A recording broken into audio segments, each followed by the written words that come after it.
मशहूर उद्योगपति रतन टाटा जी की अंतिम यात्रा निकल रही थी। अंतिम यात्रा से पहले उनके अंतिम दर्शन करने के लिए एक जगह पर पार्थिव शरीर को रखा जाता है और देखते ही देखते लाखों की संख्या में लोग वहां पर पहुंच जाते हैं। अब चाहे फिल्म अभिनेता हो या फिर बड़े बड़े नेता हों या उद्योगपति हों, सभी लाइन में लग जाते हैं और उनके अंतिम दर्शन करते हैं। अंतिम दर्शन करने के बाद अब उनके पार्थिव शरीर को बरली शमशान की तरफ लेके जा रहे थे। उनके पार्थिव शरीर के आगे आगे एक बाइक पर लड़का चल रहा था और पुलिस वालों की अचानक से उस पर नजर पड़ जाती है कि ये अचानक से लड़का कहाँ से बीच में आ गया। पुलिस वाले उस लड़के को रोक लेते हैं और जैसे लड़के को रोकते हैं उससे पूछा जाता है कि तुम यहाँ क्या कर रहे हो बीच में, जबकि सड़क के दोनों तरफ बहुत बड़ी संख्या में लोगों की भीड़ होती है। उस लड़के को रोका जाता है, लड़का रुक जाता है, कहता है कि साहब आप मुझे मत रोकिए, अगर मैं रुका तो पीछे पार्थिव शरीर भी रुक जाएगा, इसलिए मुझे आप जाने दीजिए। वो पूछते हैं कि तुम कौन हो। वो बताता है कि साहब मेरा नाम शांतनु नायडू है और मैं रतन टाटा जी का दोस्त हूँ। जैसे ये बात उस लड़के ने बोली, मीडिया के कैमरे जो थे उस लड़के की तरफ फोकस करे हुए थे और वो लड़का देखते देखते वायरल हो जाता है। अब हर कोई ये जानने की कोशिश में जुट जाता है कि आखिरकार ये लड़का जिसकी उम्र लगभग 31 साल के आसपास है और रतन टाटा जी की उम्र लगभग 86 साल के आसपास, 55 साल का ये अंतर इनकी उम्र में, ये कैसे दोस्ती हो जाती है। तो ये दोस्ती का किस्सा लोग जानने लगते हैं। आज की कहानी के माध्यम से ये किस्सा भी जानने की कोशिश करेंगे। साथ ही उनके जाने के बाद, यानी कि रतन टाटा जी के जाने के बाद उनकी जो किस्से कहानियां हैं वो भी सोशल मीडिया पर बहुत मशहूर हो रहे हैं। यही नहीं, वो अपने पीछे लगभग 34 लाख करोड़ रुपए की संपत्ति छोड़ के जाते हैं। अब हर किसी की जुबान पर यह की बात है कि आखिरकार 34 लाख करोड़ रुपए की संपत्ति का वारिस कौन होगा उसका उत्तराधिकारी। इस कहानी के माध्यम से ये भी जानने की, ये भी समझने की कोशिश करते हैं। आदाब, नमस्कार, सत श्री अकाल। मैं उस्मान सैफी। आज की जो सच्ची घटना है, ये 7 अक्टूबर 2024 को रतन टाटा जी का ब्लड प्रेशर मुंबई में अचानक से कम हो जाता है, डाउन हो जाता है। और जैसे ब्लड प्रेशर डाउन होता है तो ये इनके कर्मचारियों को, उनके घर में रहने वाले एक एक सदस्य को ये बात पता चल जाती है और वो घबराहट शुरू हो जाती है। देखते ही देखते उनको मुंबई के ब्रीच कैंडी हॉस्पिटल में एडमिट करा दिया जाता है। शुरुआत में डॉक्टर कह रहे थे कि सब कुछ ठीक है, लेकिन कोई दिक्कत वाली बात नहीं है। लेकिन ये खबर मीडिया में फैल जाती है। मीडिया में खबर फैलती है कि रतन टाटा जी की तबीयत बहुत ज़्यादा ख़राब है। अब मीडिया इस मामले को प्रकाशित करने लगता है। अब लोगों में भी चिंता बढ़ने लगती है कि रतन टाटा जी की तबीयत ज़्यादा ख़राब है। लेकिन रतन टाटा जी एक पत्र जारी करते हैं कि सब कुछ ठीक है, कोई दिक्कत नहीं है, कोई परेशानी नहीं है। 8 तारीख आ जाती है और 8 तारीख के बाद अचानक से उनकी तबीयत और ज़्यादा बिगड़ने लगती है। अब उन्हें आईसीयू में भर्ती कराया जाता है। आईसीयू में भर्ती कराया जाता है। असल में उनकी बढ़ती हुई उम्र थी और बढ़ती उम्र के साथ कई तरह की बीमारियां भी साथ चलने लगती हैं, इसलिए वो सर्वाइव नहीं कर पाए और 9 अक्टूबर 2024 की रात लगभग 11 बजे के आसपास ब्रीच कैंडी हॉस्पिटल में वो अंतिम सांस लेते हैं। और ये बात जब इनके कर्मचारियों की, इनके कंपनी के बड़े अधिकारियों के माध्यम से मीडिया को बताई जाती है तो देश में जैसे ये खबर फैलती है, देश का हर एक आदमी इस घटना को लेकर स्तब्ध रह जाता है, सोचने पर मजबूर हो जाता है। वो व्यक्ति आज हमारे बीच से चला गया जिसका नाम रतन टाटा है। रतन टाटा जी के जाने के बाद से हर कोई रो रहा है, कोई उनकी बातों को याद करके भावुक हो रहा है। और जितने भी मोबाइल हैं, मैंने तो ये देखा कि मोबाइलों में लोग स्टेटस लगाते हैं। स्टेटस के साथ साथ उन्होंने अपनी डीपी भी लगाई हुई थी। सोशल मीडिया के हर एक प्लेटफॉर्म, चाहे वो एक्स हो, चाहे वो यूट्यूब हो, चाहे वो फेसबुक हो या फिर इंस्टाग्राम हो, जहां देखो रतन टाटा जी की किस्से कहानियां शुरू हो जाते हैं। अब हर कोई अपनी तरह से उन्हें श्रद्धांजलि देने में जुट जाता है। अगला दिन आता है 10 अक्टूबर 2024 को। ये नरीमन पॉइंट के पास एक नेशनल सेंटर फॉर परफॉर्मिंग एक जगह लगती है। वहां पर अंतिम दर्शन करने के लिए इनके पार्थिव शरीर को रखा जाता है। अब देखते ही देखते बड़े बड़े उद्योगपति, नेता, अभिनेता वहां सब पहुंच जाते हैं। यहाँ पर बड़े वीआईपी इंतजाम किए गए थे। लाखों की संख्या में भीड़ थी। हर कोई चाहता था कि बस एक बार अंतिम दर्शन कर लिए जाएं, लेकिन ज़्यादा देर रुक नहीं सकते थे, इसलिए अंतिम दर्शन कराए जाते हैं। यहाँ से बरली शमशान की तरफ जब इनके अंतिम संस्कार के लिए शव को, इनकी अंतिम यात्रा को लेके जा रहे थे, शव यात्रा जा रही थी, तो उनकी शव यात्रा के ठीक आगे एक बाइक पर एक लड़का चल रहा था। और बाइक पर जो लड़का चल रहा है तो पुलिस वालों की नज़र पड़ जाती है, कहीं ऐसा ना हो कि ये विघ्न उत्पन्न कर दे, इस लड़के को रोका जाए। लड़के को जैसे ही रोका जाता है, लड़का रुक जाता है, कहता है कि साहब आप मुझे मत रोकिए। वो कहते हैं कि क्यों ना रोकें आपको, आप आगे आगे चल रहे हो, बीच में कहाँ से घुस आए हो। कहता है कि साहब मैं जो रतन टाटा जी हैं उनका दोस्त हूँ। वो जब पुलिस वाले ये बात सुनते हैं तो मीडिया के माध्यम से ये मामला सोशल मीडिया पर वायरल हो जाता है। 55 साल की उम्र में ये अंतर है दोनों की। एक लड़के की उम्र 31 साल और रतन टाटा जी की उम्र 86 साल की उम्र में उन्होंने अंतिम सांसें ली थी। ये इतना बड़ा अंतर कैसे हो जाता है? अब लोगों ने यही जानने की कोशिश करी कि आखिरकार ये लड़का है कौन। दरअसल महाराष्ट्र के पुणे शहर का रहने वाला ये लड़का साल 2014 की बात है, जब ये टाटा समूह से जुड़ा था। तो इसी बीच में इस लड़के को सोशल वर्क करने की, अच्छे काम करने की आदत थी। और इस लड़के ने अपनी आंखों से जो देखा कि हाईवे हो या फिर सड़कें हों, जब रात को वाहन बहुत तेज़ी के साथ चलते हैं तो कई बार आवारा कुत्ते हों या जानवर हों, वो वाहन की चपेट में आ जाते हैं, उनकी मौत हो जाती है। इस लड़के ने सोचा कि क्यों ना एक ऐसे कॉलर को डिज़ाइन किया जाए, वो कॉलर रात में जब ये कोई जानवर पहनेगा तो वो चमकेगा किसी भी लाइट से, और जब वाहन चलाने वाले को दिखाई देगा तो वो अपने वाहन को या तो धीरे करेगा या फिर आराम से निकल जाएगा, ताकि उसकी ज़िंदगी बच जाए। इस लड़के ने काम करना शुरू कर दिया, लेकिन उसके पास इतने पैसे नहीं थे कि वो लगातार काम करता चला जाता। हालांकि उसने अपने साथ कुछ साथियों को जोड़ा। तभी इसके दिमाग में एक आइडिया आता है कि क्यों ना टाटा समूह के जो मालिक हैं रतन टाटा जी को एक पत्र लिखा जाए। और वो बड़े ही उदारवादी किस्म की व्यक्ति हैं और बहुत ही लोगों की मदद करते हैं, तो वो मेरी भी मदद करेंगे। शांतनु नायडू ने, जिसकी उम्र उस वक्त 21 साल के आसपास थी, साल 2014 की बात है, उसने पत्र लिख दिया। पत्र लिखकर वो भूल चुका था, उसे याद ही नहीं रहा कि पत्र लिखा है। लेकिन 2 महीने बीत जाते हैं और 2 महीने बीतने के बाद रतन टाटा जी उस पत्र का जवाब देते हैं। और जवाब में लिखा हुआ था कि आप मुंबई आ जाइए, आप साथ काम करना है। जब साथ काम करने वाली बात आती है तो उस लड़के के पैर अब जमीन पर नहीं थे, वो आसमान में था, उड़ रहा था। उसे लग रहा था कि दुनिया की सबसे बड़ी खुशी उसको मिल गई है, क्योंकि रतन टाटा जी ने उसके सवाल का जवाब जो दिया था। वो वहां जाता है। अब रतन टाटा जी को अपने आइडिया शेयर करता है कि मैं इस तरह के काम करना चाहता हूं। रतन टाटा जी को यह आइडिया बहुत पसंद आता है, क्योंकि उन्हें भी तो जानवरों से बहुत ज़्यादा प्यार है, उन्हें भी कुत्तों से बहुत ज़्यादा प्यार है, और उन्होंने अपने घर पे भी कुत्ता पाला हुआ था। जब ये बात, इन दोनों के विचार आपस में मेल खा जाते हैं, उसके बाद एक कंपनी बनाई जाती है। कंपनी का नाम रखा जाता है मोटो पॉप्स। उस मोटो पॉप्स बनाते हैं, उसको वो दोनों मिलकर लॉन्च करते हैं। एक बालक और साथ ही एक देश के मशहूर उद्योगपति रतन टाटा जी जब शामिल होते हैं तो ये मामला सोशल मीडिया पर वायरल हो जाता है उन दोनों में। लेकिन उन दोनों में इस लड़के का चेहरा इतना वायरल नहीं होता, लोग इतना नहीं जाने थे। दिन गुजरते रहते हैं, दोस्ती गहरी होती चली जाती है, दोस्ती आगे बढ़ रही थी। अब इस लड़के को पढ़ाई करने के लिए अफ्रीका जाना था। वो कहता है कि मैं पढ़ाई करने के लिए अफ्रीका जा रहा हूँ। इस बात को लेकर रतन टाटा जी थोड़े मायूस होते हैं, क्योंकि उन्हें एक ऐसा दोस्त मिल जाता है जिससे वो अपने सुख की, अपने दुख की बातें कर लिया करते थे।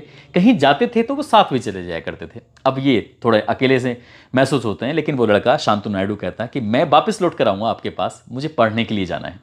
वो पढ़ाई करके जब वापस लौट कर आता है तो सचमुच वो रतन टाटा जी के पास आता है और आके उनसे बातचीत करता है। तभी उसे एक नौकरी ऑफर की जाती है कि रतन टाटा जी का आपको असिस्टेंट बना दिया गया है।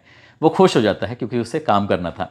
अब इसी बीच में जब वापस आने के बाद वो काम करता है तो उसे लगता है कि जैसे वो युवा है और सामने रतन टाटा जी बुजुर्ग हैं, तो क्यों ना एक ऐसी संस्था बनाई जाए, एक ऐसा गुड फेलोज बनाया जाए जिसमें बुजुर्गों के साथ युवाओं को जोड़ा जाए और वो अपने आइडिया एक दूसरे से शेयर कर सकें। बुजुर्गों से बात करने के लिए युवा होंगे और युवाओं के पास बुजुर्गों के बढ़िया बढ़िया आइडिया होंगे।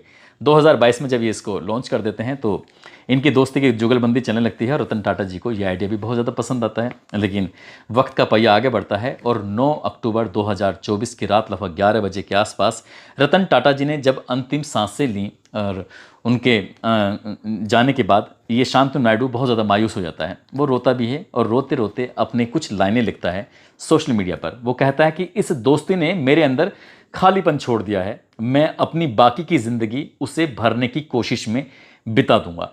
दुख भी कीमत है जो हम प्यार के लिए चुकाते हैं। मैं दुख भी कीमत है जिसे हम प्यार के लिए चुकाते हैं। अलविदा मेरे लाइट हाउस। जब ये लिखते हैं तो ये बात भी सोशल मीडिया पर वायरल हो जाती है और इस लड़के की दोस्ती कैसे हुई थी ये भी वायरल हो जाती है।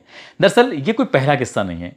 अगर हम रतन टाटा जी की ज़िंदगी के पन्नों को पलटना शुरू कर दें तो शायद कई ऐसी वीडियो बन सकती हैं। लेकिन उनके चंद किस्सों की अगर बात करें तो ऐसे ही उन्होंने 200 ट्राई साइकिल बांटने के लिए एक जगह प्रोग्राम रखा हुआ था। 200 ट्राई साइकिल बांट चुके थे। एक छोटा सा बच्चा होता है, वो छोटा सा बच्चा रतन टाटा जी के पैरों को बहुत कस के पकड़ लेता है और कस के पकड़ने के बाद रतन टाटा जी की आंखों में आंखें डालकर देख रहा था। रतन टाटा जी उसको छुटाने की कोशिश करते हैं कि अब जाओ, तुम्हें साइकिल मिल गई है। जैसे उसको अलग करने की कोशिश कर रहे थे, उस लड़के ने और बहुत ताकत से पकड़ लिया। तब वो थोड़े झुकते हैं, झुककर कहते हैं कि तुम्हें कुछ और चाहिए, और चाहिए तो बताओ। वो कहता है कि नहीं, मुझे कुछ नहीं चाहिए, मैं आपको बहुत देर तक देखते रहना चाहता हूँ, मैं आपका चेहरा अपनी आंखों में बसाना चाहता हूँ।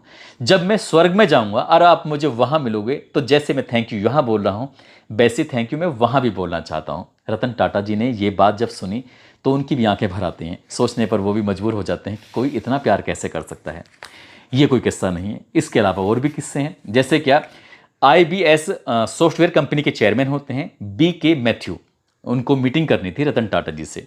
अमेरिका का एक शहर है न्यूयॉर्क, जो बहुत मशहूर शहर है। यहाँ पर ये BK मैथ्यू जी पहले से ही इंतज़ार कर रहे थे, एक होटल में बैठे हुए, वहाँ बैठ जाते हैं। इसी बीच में रतन टाटा जी आते हैं। अब रतन टाटा जी और ये दोनों बैठे हुए हैं, अपने बिजनेस को लेकर बातचीत चल रही थी। बातचीत पूरी हो जाती है और बातचीत पूरी होने के बाद जो भी खाने का ऑर्डर दिया जाता है, खाने का ऑर्डर हो जाता है, खाते हैं पीते हैं जो भी होता है। उसके बाद बिल के लिए आवाज़ लगाई जाती है। बिल के लिए वो बिल लेके आता है और अपने क्रेडिट कार्ड से उसको बिल को भुगतान कर देते हैं रतन टाटा जी, और यहाँ से चुपचाप वो चले जाते हैं। लेकिन BK मैथ्यूज़ वो इस बात को लेकर बड़ा परेशान हो जाते हैं। दरअसल परेशान वाली बात ये थी कि जिस होटल में खाना खाया जा रहा था, उसके मालिक जो होते हैं रतन टाटा जी होते हैं। और रतन टाटा जी अपने ही होटल में ऐसे थे जैसे क्या वो एक कोई भी गेस्ट आता है और गेस्ट आकर खाना खाता है, जैसे वो खुद BK मैथ्यूज़ गेस्ट होते हैं। तो यहाँ से पता चलता है कि जो कर्मचारी काम कर रहे थे वो पहचान ही नहीं पाए। लेकिन जब इनसे पूछा जाता है कि आपको ये पहचान नहीं पाए रतन टाटा जी, वो कहते हैं कोई बात नहीं, लेकिन मैं इस बात से बेहद खुश हूँ कि वो कस्टमर के साथ कितना शानदार व्यवहार करते हैं, और मैं एक कस्टमर बन के आया था, मुझे ये नहीं पहचान पाए, इसकी कोई अफसोस नहीं, लेकिन इस बात की खुशी है कि वो हर कस्टमर के साथ कितना शानदार व्यवहार करते हैं। ऐसे ही इनका एक किस्सा और मशहूर हो रहा है। उत्तर प्रदेश की सरकार में पूर्व IPS असीम अरुण जी अभी फिलहाल मंत्री हैं, और उन्होंने अपने सोशल मीडिया X पर एक अपनी कहानी किस्सा शेयर किया। जिस साल 2007-8 के आसपास की बात है, वो प्रधानमंत्री की सुरक्षा में लगे हुए थे, SPG के रूप में काम कर रहे थे असीम अरुण जी, जो पूर्व IPS होते हैं। इसी बीच में SPG की एक मीटिंग होनी थी, और मीटिंग के चीफ गेस्ट होते हैं रतन टाटा जी। अब रतन टाटा जी को आना था, इसके लिए नियम के तहत कि जब कोई भी मेहमान, कोई भी चीफ गेस्ट आएगा तो उसको लेने के लिए जाना होता है। उसके लिए बाकायदा पूरे लाव लश्कर के साथ वो पहुंच जाते हैं। पता चलता है कि ताज मानसिंह होटल नई दिल्ली में वो ठहरे हुए हैं। जब पता किया जाता है तो उन्हें लगता है कि बहुत ही स्पेशल जगह पर रुके होंगे, क्योंकि रतन टाटा जी हैं, बहुत बड़े आदमी हैं। लेकिन जब असीम अरुण जी ने पता किया तो पता चलता है कि वो साधारण से कमरे में जाकर रुकते हैं, उनके साथ कोई लाव लश्कर नहीं होता। वो जाते हैं, जाकर कहते हैं कि सर मैं आपको लेने के लिए आया हूँ। वो कहते हैं ठीक है कोई बात नहीं। 50 साल पुरानी उनकी मर्सिडीज़ कार होती है। उस मर्सिडीज़ कार के अंदर वो कहते हैं कि आप मेरे साथ ही बैठ जाइए, आप बाकी जो अपने वाहन वगैरह हैं उन्हें जाने दीजिए, उन्हें वो चले जाएंगे। अब जैसे ही असीम अरुण जी उनके बराबर में बैठने का उन्हें अवसर प्राप्त होता है कि इतने बड़े उद्योगपति के साथ जिसको पूरा देश पसंद करता हो, जो बराबर में बैठ जाते हैं। इसी बीच में कहते हैं कि सर एक बात बताइए, आप इतने बड़े आदमी हैं, आप इतने अमीर आदमी हैं, आप इतने बड़े उद्योगपति हैं, आपके पास तो बड़ी सुरक्षा होनी चाहिए थी। तो कहते हैं कि मुझे किस बात का खतरा है, मुझे तो किस बात का खतरा नहीं है, और ना ही मुझे कोई नुकसान पहुंचाने वाला है, इसलिए मुझे सुरक्षा की जरूरत नहीं है। बस मैं और मेरा ड्राइवर, हम दोनों ही तो साथ चलते हैं, कोई दिक्कत नहीं है।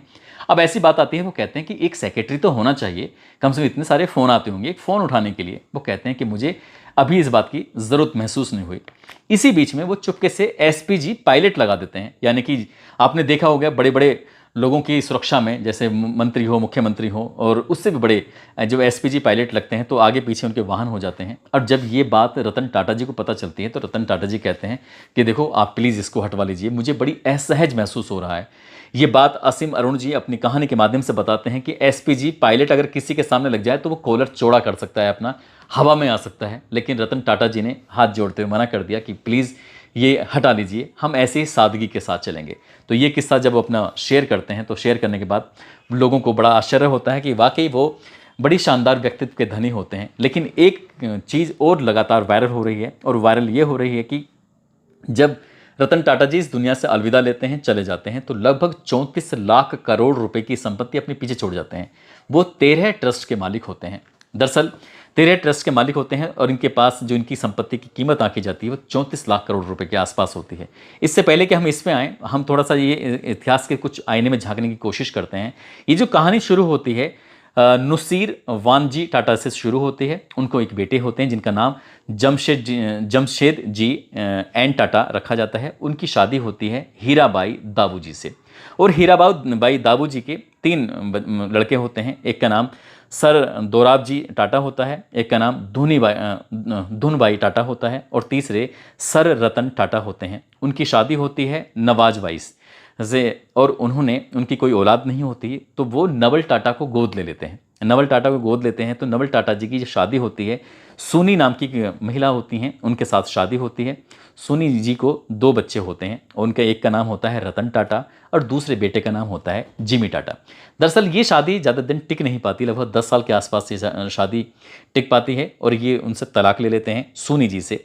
अब ये दूसरी शादी करते हैं। दूसरी शादी जो होती है वो होती है सिमोन दुनोयर से, और जब सिमोन दुनोयर से शादी होती है तो उनको एक बेटा होता है और उस बेटे का नाम होता है नोएल टाटा। नोएल टाटा की शादी होती है अलू मिस्त्री से और उनको 3 बच्चे होते हैं। एक बच्चे का नाम होता है उनके ली टाटा, दूसरे का नाम माया टाटा और तीसरे का नाम नोबिल टाटा। और नोबिल टाटा जो होते हैं उनकी शादी होती है मानसी किर्लोस्कर से, और मानसी किर्लोस्कर को 2 बच्चे होते हैं, जमशेद टाटा और टियाना टाटा। अभी हम बात कर रहे हैं रतन टाटा जी की। रतन टाटा जी अब इस दुनिया में नहीं है, वो दुनिया को अलविदा कह के चले गए हैं। उनकी 34 लाख करोड़ रुपए की जो संपत्ति है वो किसके हिस्से में जाएगी, कौन उसका वारिस होगा, कौन उसका उत्तराधिकारी बनेगा। जब ये सोशल मीडिया पर, अखबारों में खबर प्रकाशित होती है तो पता चलता है कि नवल टाटा के जो बेटे होते हैं वो 3 होते हैं, जिसमें रतन टाटा, जिमी टाटा और नोएल टाटा। नोएल टाटा के हिस्से में 2 कंपनी आती हैं और 2 कंपनियों का जो शेयर होता है वो लगभग 55% के आसपास होता है। और रतन टाटा की जो 13 ट्रस्ट होती हैं, उन 13 ट्रस्ट का जो 66.4 शेयर होता है। तो इसमें ये पता चलता है कि नोएल टाटा ही कहीं ना कहीं इनके उत्तराधिकारी होंगे। हालांकि अभी आधिकारिक रूप से इसकी घोषणा नहीं हुई है, लेकिन बिल्कुल अगर सब कुछ ठीक रहा तो इनके रतन टाटा जी के सगे सौतेले भाई ही इनके नोएल टाटा ही इनके उत्तराधिकारी होंगे। दोस्तों, इस पूरे घटनाक्रम को, पूरे किस्से कहानी को सुनाने का उद्देश्य किसी को परेशान करना नहीं है, किसी का दिल दुखाना नहीं है, बल्कि एक ऐसे महान व्यक्तित्व से हमें सीख लेनी चाहिए। और हमें पूरा देश इन्हें भावपूर्ण रूप से श्रद्धांजलि अर्पित कर रहा है। हम भी इन्हें श्रद्धांजलि अर्पित करते हैं और इन्हें बार बार सैल्यूट करते हैं, क्योंकि हम इनकी ज़िंदगी का थोड़ा हिस्सा भी ले पाए तो ये वाकई हमारे लिए भी और सबके लिए भी बड़ी बात होगी। जाते जाते जीनत कामरान हैं, वेदपाल स्वामी, असलम खान, प्रियंका उपाध्याय, दीपक निषाद, गिरीश सिंह, राजा कुमार, प्रदीप गुज्जर, खुशबू सिंह, ज्योति, शब्बीर खान, गौरव तिवारी, उदयवीर, पिंटू कुमार, हेमराज खटाना, मेहताब आलम, सोहेल शेख, ऋतिक सिंह, इमरान मंसूरी, मोना सिंह, नारायण सिंह, अनंत कुमार, इन लोगों ने नाम लेने की अपील की थी। आप सब लोग अपना ख्याल रखें, सुरक्षित रहें। जय हिंद, जय भारत।